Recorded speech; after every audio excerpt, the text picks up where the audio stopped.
Você é uma pessoa de palavra? Ou como diz a nossa tradição machista, você é um homem de palavra? Você é macho mesmo? Então vejamos aqui em Deuteronômio no capítulo 23, do 21 ao 25, que diz assim: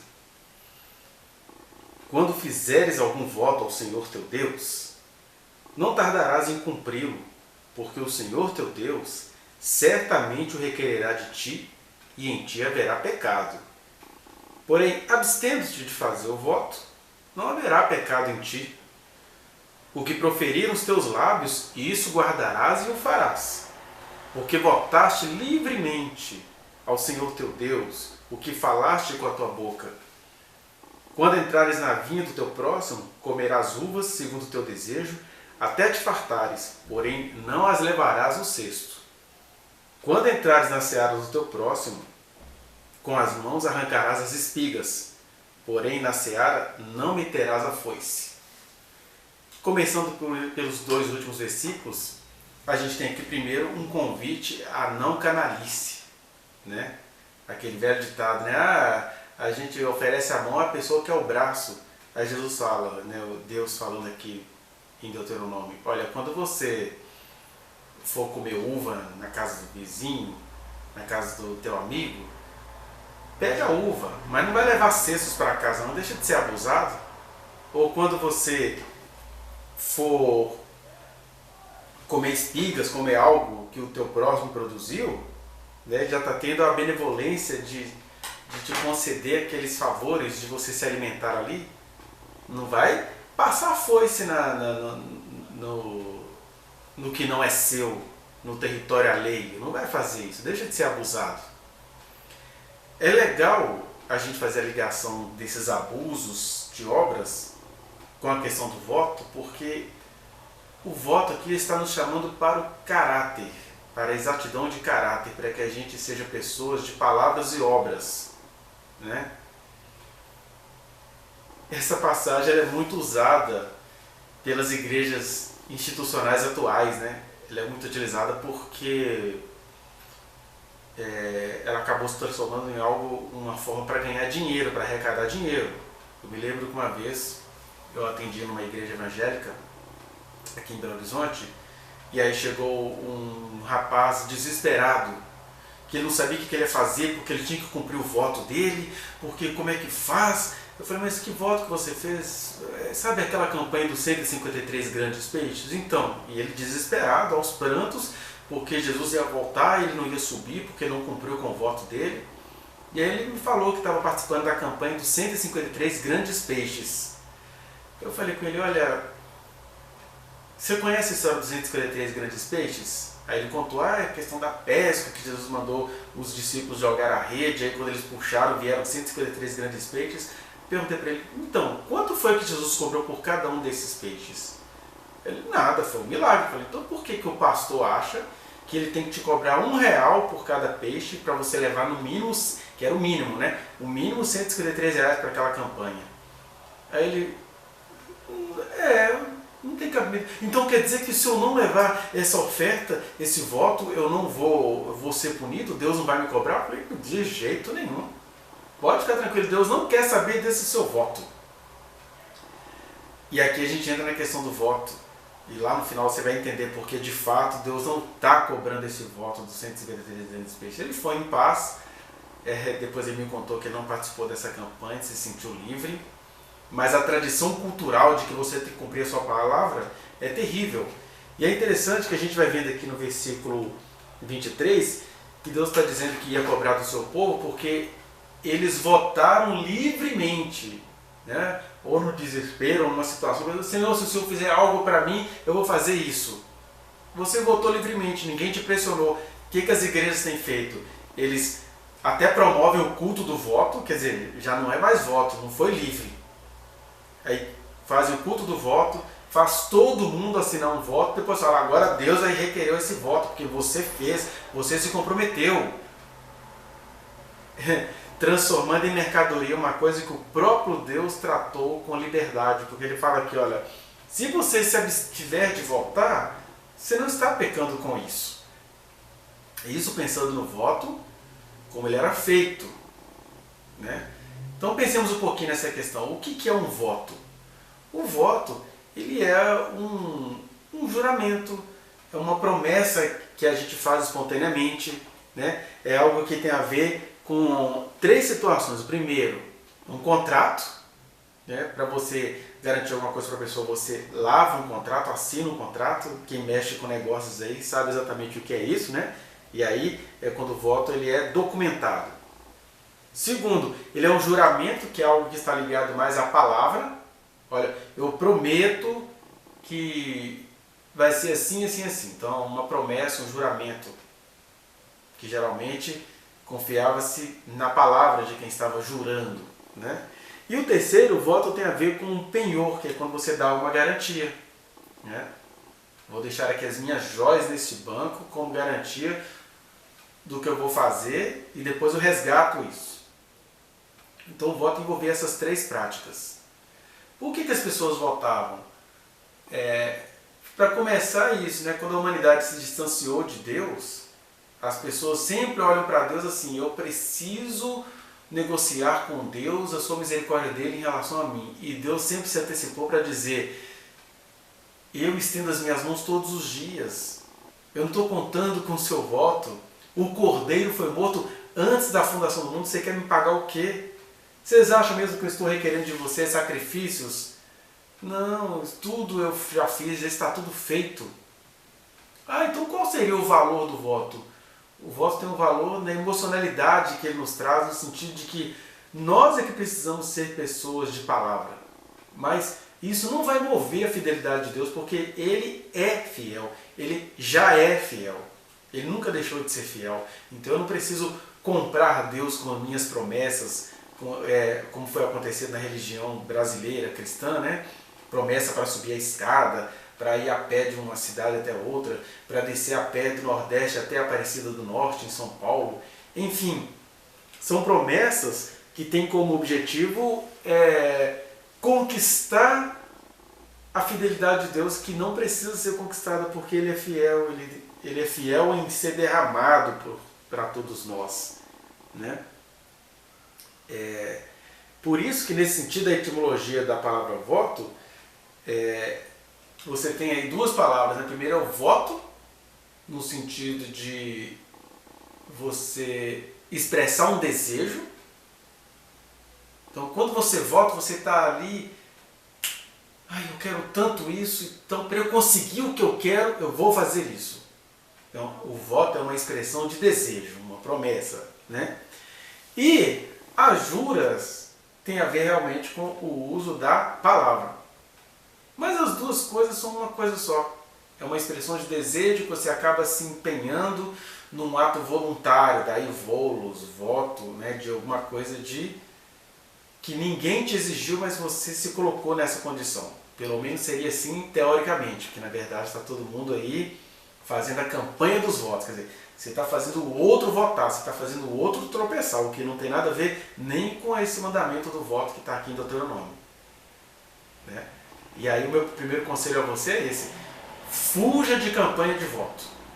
Voto tem que ter algo de voluntariedade. Ninguém te convocou e você fez, quando é para ser feito, né? Nós temos aqui alguns exemplos.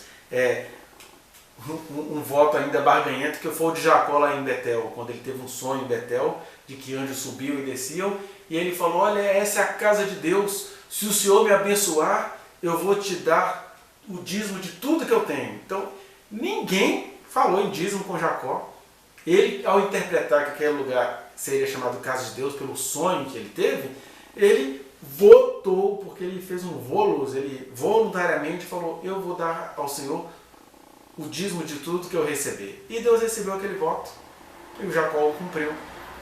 E isso é diferente de eu fazer a campanha das 7 quarta-feiras de Jacó, que aí eu estou fazendo as pessoas votarem algo que não saiu delas espontaneamente, como saiu de Jacó, né? Tem algo de barganha aí no que o Jacó fez, mas ainda tem algo de mais puro do que o que se é feito nas igrejas hoje. Um outro exemplo que a gente pode ver é o de Jefté, que é um voto totalmente pagão. Jefté se tornou juiz em Israel, e aí ele fez um voto ao Senhor: olha, Senhor, se o Senhor me der vitória contra os amonitas, A primeira pessoa com que eu me encontrar no caminho depois dessa vitória, eu a oferecerei a ti em sacrifício. Já começa aí. Quando é que Deus exigiu sacrifício? Ainda mais sacrifícios humanos, né? E aí a passagem conta, está lá em Juízes, que a primeira pessoa que veio ao encontro dele era a única filha que ele tinha. Ela veio ao encontro dele e aí o texto é reticente, indicando que o Jefté teve que matar a sua filha. Mas isso é uma exigência apenas da tradição dele, porque esse era um voto que Deus nem esperava que ele cumprisse. Porque Deus nem deu vitória para eles por causa da área que ele ia sacrificar. Deus deu vitória a ele porque Deus tinha uma promessa de vitória para aquele povo de Israel. É isso que as pessoas não entendem em relação ao voto, né? Depois nós temos o voto de Ana. A Ana, mãe do profeta Samuel, que ela tinha ali uma infertilidade e de repente, no meio do seu desespero, daquela condição que ela vivia de ser debochada em relação a Penina, que era outra mulher do Eucana, naquela época tinha esses absurdos, um homem bígamo, né? Ainda tinha as concubinas. E aí, se ela não tivesse um filho também, futuramente, em Eucana morrendo, ela não poderia herdar nada dele, ela ia ter que recorrer à prostituição. Então, olha o desespero que brotou de uma mulher. Ela entrega isso ao Senhor: Senhor, tira de mim esse vexame, isso que é visto como maldição, o fato de eu não poder ter filhos, e em o Senhor me dando um filho, eu vou consagrá-lo na casa do Senhor.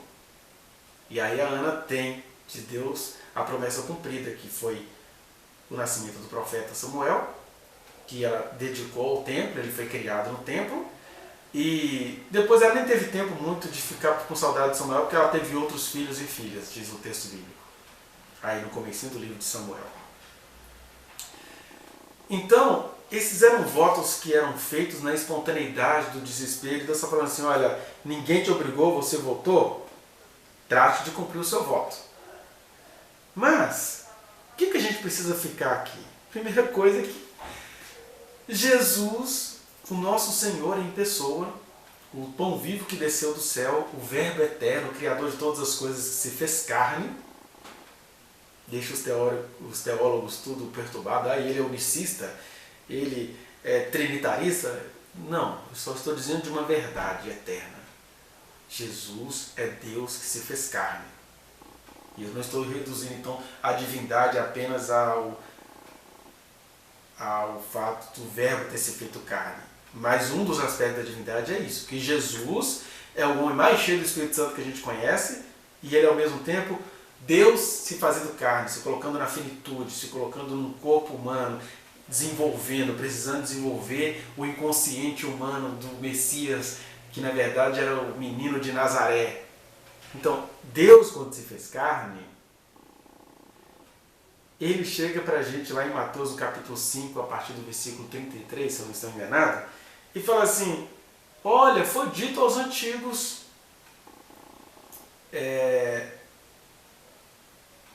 cumpra o seu juramento.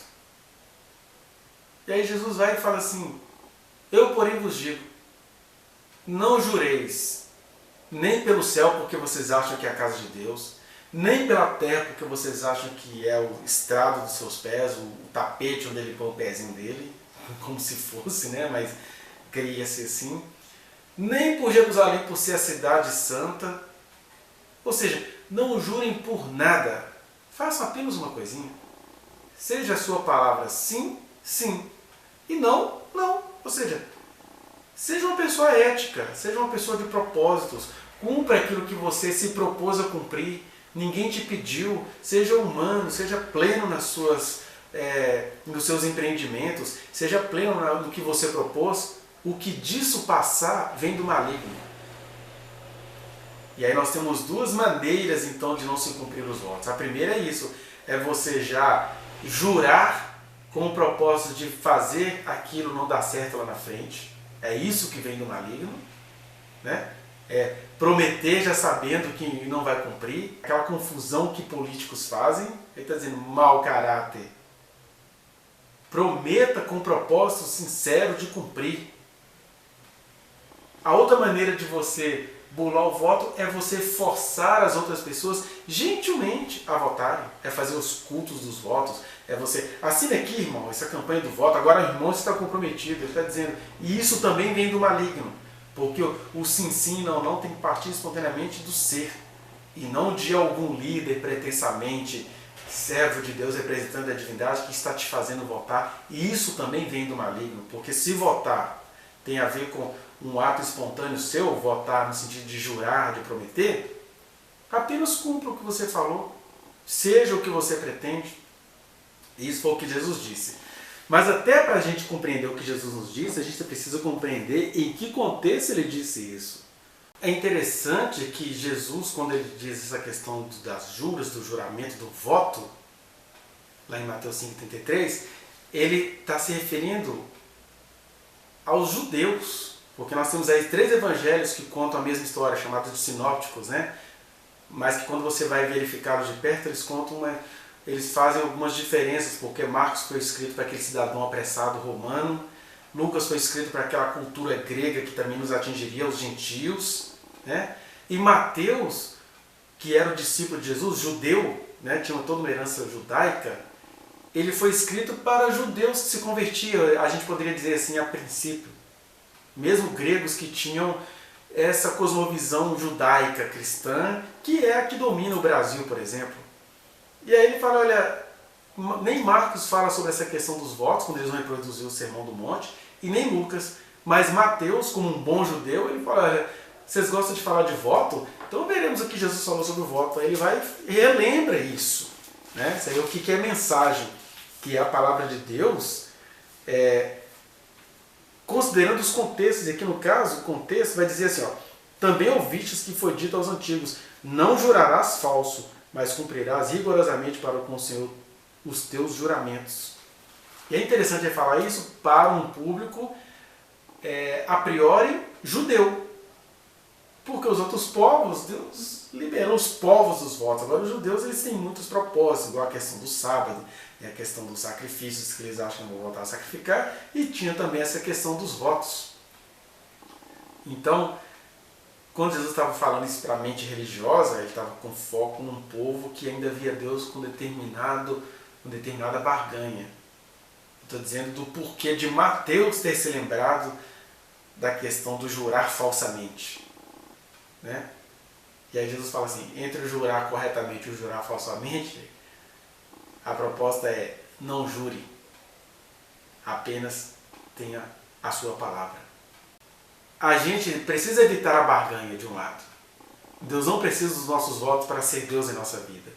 A gente também precisa ser racionais, mesmo em meio ao nosso desespero. Por exemplo, Ana, ela não tinha os recursos psicológicos que qualquer mulher hoje tem. Senhor, eu tenho um desejo enorme de ter um filho. Eu não sei a que recorrer. Se o Senhor me der um filho, eu vou dedicá-lo à tua casa. Hoje em dia, nenhuma mulher de bom senso faria esse voto. E aqui eu não estou ridicularizando Ana, estou chamando a atenção de uma pessoa que, tendo o conhecimento psicológico que temos, recorre ao voto de Ana. Nem Deus quer mais esse voto. Então a gente precisa ser racional e a gente precisa também usar o voto mais como disciplina do que como barganha com Deus. Né? Eu posso votar, por exemplo, eu gostaria de ler um livro da Palavra de Deus em 15 dias. Então, todos os dias eu fazia isso. Então, que eu cumpra esse voto, ninguém me pediu. Né? Que os nazireus, por exemplo, como Sansão, que ele, antes dele nascer, aí foi Deus quem colocou essa condição. Falou, nunca se passará navalha sobre a sua cabeleira. Aí foi Deus quem colocou, ele tinha que cumprir esse voto. Mas geralmente o nazireado era por tempo determinado. Temos votos circunstanciais, por exemplo, Paulo, para ser aceito pela comunidade judaica que tinha ali no Império Romano, um dia ele fez voto, eles que estavam com eles rasparam a cabeça, mas ele não se sequestrou àquele voto. Então, o voto, a volatilidade tem de se adequar às situações, desde que isso não envolva você estar barganhando com Deus. A gente, no caso, tem que às vezes barganhar com o próximo. Com Deus, não. Deus não precisa do seu voto, não. Né? Deus só precisa da sua fidelidade. O que é isso? Você disse sim. Diga sim pretendendo que seja sim. Diga não pretendendo que seja não. O que disso passar, ou seja, qualquer coisinha, eu estou dizendo sim para dar uma rasteira lá na frente, ou eu estou dizendo não para depois surrupiar, isso aí vem do maligno. Jesus até conta histórias mostrando a importância do sim e do não, quando ele fala assim, olha, teve um filho que disse, não vou fazer o que o senhor está querendo, mas ele foi lá e fez, mas ele falou que não ia fazer o que o pai estava querendo, com o propósito de não fazer. Mas as circunstâncias mostraram para ele outras coisas, ele acabou fazendo a vontade do pai. Já o outro filho falou, sim, Senhor, ele também tinha um propósito de cumprir, mas com o tempo, o que ele fez? Ele não fez a vontade do pai. E aí Deus está dizendo o seguinte, embora Ele quer que a gente cumpra com a nossa palavra, Ele conhece a nossa estrutura, sabe que somos pó, e aí o sim, sim, não, não implica também em uma coisa. O sim, sim, não, não implica em que temos o propósito da dignidade. É verdade. Quando eu falo sim ou quando eu falo não, eu estou tentando ser digno. Por outro lado, a gente precisa reconhecer que nós não temos todo o controle da realidade. Esse caso mesmo que eu contei para vocês, do filho que disse sim e acabou não cumprindo, e do filho que disse não e acabou cumprindo o desejo do pai. Ambos não tinham controle sobre a realidade. Né? Então, Deus prefere um filho que fala não, mas acaba cumprindo a vontade de Deus, do que um que fala sim e não cumpre. São nesses aspectos que estão implicados os votos. Então, primeira coisa, abaixe todas as campanhas de voto. Segunda coisa, não vote para barganhar com Deus.